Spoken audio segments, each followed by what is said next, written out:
Hello everyone, আসসালামু আলাইকুম। আমি জারা, আর আপনাদের প্রিয় জারা। আমি একটা নতুন নাম ভেবেছি, যেটা বলবো যে আপনাদের প্রিয় জারা। তো বেসিক্যালি আমি আমার সকালের রুটিন আপনাদের সাথে শেয়ার করছি, যে আমি সকাল থেকে উঠে কী করি। আর আপনারা যদি আমার ব্লগে নতুন হয়ে থাকেন বা আমার ইউটিউব চ্যানেলে যদি নতুন হয়ে থাকেন, তো প্লিজ সাবস্ক্রাইব করতে ভুলবেন না। আর আমাকে একটুখানি কমেন্ট করে জানাবেন যে আপনারা কোথা থেকে বলছেন। তো আমার বেসিক্যালি দিনের যেটা স্টার্ট হয়, আপনারা ভিডিওর ফার্স্ট ক্লিপ থেকেই বুঝতে পেরে গেছেন যে আমি কী করেছি সারাদিনে।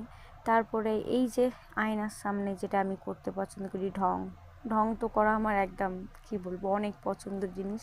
তো বেসিক্যালি আমার মা আজকে দুপুরে মাছ রান্না করেছে, আর আমার মাছ খেতে ভালো লাগে, আর মাছ খাওয়া শরীরের পক্ষে অনেক ভালো। আর আমার ব্লগটা যদি ভালো লেগে থাকে, প্লিজ কমেন্ট করে জানাবেন, আর কোন পার্টটা আপনাদের ভালো লাগবে সেটাও জানাবেন, আর সাবস্ক্রাইব করতে ভুলবেন না।